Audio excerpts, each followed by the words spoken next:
My mother is one of 12. One of her brothers died a few years ago, so there are 11 siblings alive. 3 of them have Alzheimer's. A 4th uncle of mine is well on the way, we believe, to getting a diagnosis the same.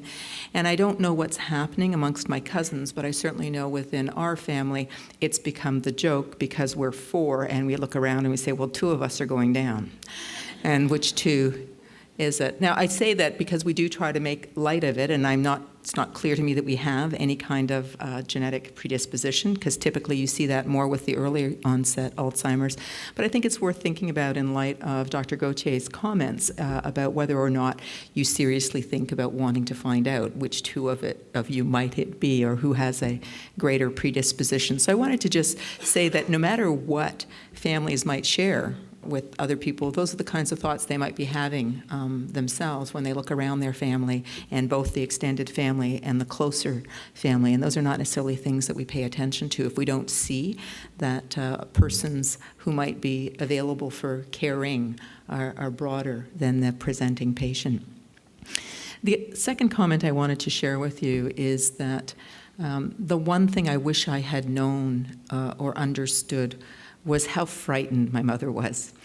At the time with the illness, I saw so many things, but I didn't actually see or really understand the fear. And I do think at the end of the day, I am remiss there. And the reason I say that is I remember very clearly 2003, my mother called me on the phone, and I already knew that something was not going very well. And the reason I knew this is periodically, I live in Halifax, my mother lives in Montreal, I would call home at night. So we might imagine I'm calling at 7 o'clock or 8 o'clock at night. I'd reach my father and I'd say, hi, can I speak to Mom? And he'd say back to me, she's still at work. And I'm thinking, what's she doing at work? And when it started being, I'm calling at 9 o'clock and 10 o'clock and she's still at work. And the reason she was still at work was because, of course, she couldn't get the job done. And so she would sort of wait till everybody had left at 5 o'clock, and she was trying to stay there to make sure that by the time everybody came at 9 in the morning, she wasn't looking incompetent. And this is an unusual kind of coping strategy in the sense that it doesn't necessarily manifest in the way that other coping strategies manifest. And those are the ones that you might be familiar with. I can't tell you how many times I'd be in the room, my mom's talking to somebody, she'd put down the phone and she's, I don't know who that was, but I don't think they knew. And I'm thinking, oh, Mom, I think they knew. But there are other kinds of ways in which they really do. I mean, people with Alzheimer's develop fantastic coping strategies, but this was one that was hidden as a coping strategy, except to my father, who, because they were living alone without any other caregivers or family members, and he knew and I knew, and so I should have known something was wrong. And yet what I remember is that fateful phone call in 2003, and I do not know and I will not know if that was the day that she got an official diagnosis and understood the trajectory. The one thing I didn't tell you is my mother's a nurse, so she, would have had some understanding of what was going on. And beyond that, what I don't know is whether something had just finally twigged that she realized I can't actually cope anymore, that I've exhausted my coping strategies. That was a 45-minute conversation during which my mother only cried. So you imagine staying on the phone and thinking, Mom, talk to me. And she really couldn't. She just couldn't. But she wasn't hanging up. She wasn't doing anything else. And we stayed on the phone. And the reason I remember that call is because afterwards I went to my husband and I said, I don't know what to do and I don't know how to help. And the only thing I can think of is we have to go to Montreal. And my husband said yes. And what he didn't know is we were moving there for a year. And so I picked up my family and my 2 kids and I had to go to my boss and say, I need a leave of absence. And that's not a usual thing to do all that easily in a university. And I just said, it actually doesn't matter because I'm going regardless. But it would be easier if you gave me a leave of absence. And I spent that year there, and I don't actually know that I actually accomplished anything because I actually went without a goal. I mean, I genuinely didn't know what to do. And I don't know that I did anything that you would say was specific. There was no intent. It's not like, I'm going to go there and do this. I'm going to get her moved. I'm going to get her this. It's just, I thought I'll be there. Let me tell you, it's really hard as an adult to move in with your parents. And that was a big debate and discussion too. But my parents live in Westmount. They have a very big home. And the goal was to provide some kind of care and support, and so I moved in with my husband and 2 children. And I tell you that detail because I can still say that at the end of that year when I left to go home, I did not understand how frightened she was.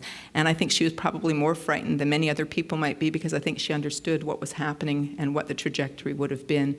And what I saw and what I experienced was more the things that, make you frustrated, make you angry, make you this, and, trying to sort of manage those things.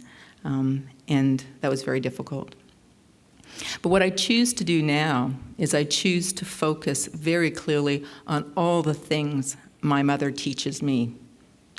And that's why, for me, being able to come here and share some of that experience is very much a part of having to sit down and think about what are all the things I've learned from my mother. And as part of this session was supposed to be about the interaction between sort of the professional self and the personal self, you'll well appreciate that I probably know less about the disease of Alzheimer's than everybody in this room. I don't know, maybe you're in competition with me on that one. But I thought, what I do as a professional is I teach ethics, I teach healthcare.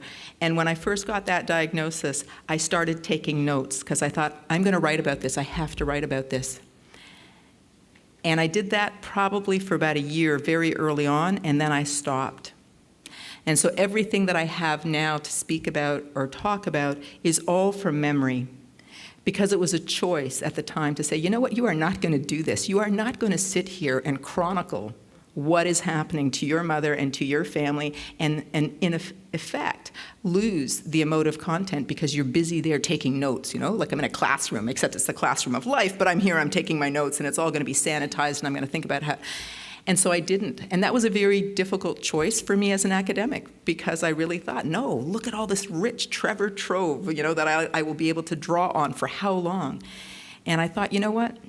It's kind of like when you go on holiday and you've got the camera and you've just taken so many pictures and you bring it all back and you can show everybody all these great pictures and you can kind of reconstruct a story, but you may not actually remember the holiday in the same way you would have if you had put the camera away and afterwards somebody gave you 10 photographs that they took and you said, oh yeah, I remember, and now you can put all your memories back together.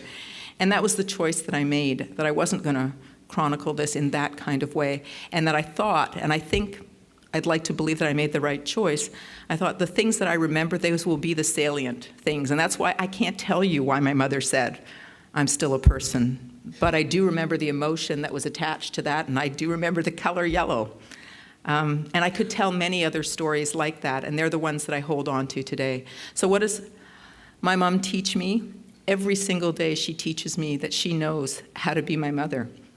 And I say that in a really important way because in the throes of the dementia, my mother learned in reading the newspaper that I was no longer a member of Assisted Human Reproduction Canada. And those of you who don't work in reproduction may not know about that, but it was a national committee. It went through some hard times. I chose to resign, and I actually never told my mother. And about 2 or 3 months later, it's in the newspaper, and my mother can't actually put together the plot anymore in terms of her reading. She can't read very well, but she's seeing my name in the newspaper, and she's figured out something's wrong. And she can't use the phone anymore, so she tells my father to call me, which he does, and then he hands me the phone. And my mother asks me what happens, and I know she can't really understand, so I kind of gloss over some story about what's happened. And she says to me, I can get you a lawyer.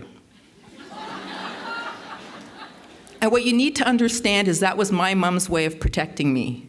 So she didn't understand the details, but she knew that something bad had happened, and she still knew that her job was to protect me, and to the best of her ability, she was still being my mother. My mother can't say my name anymore, but one of the last things she said to me was, "You belong to me."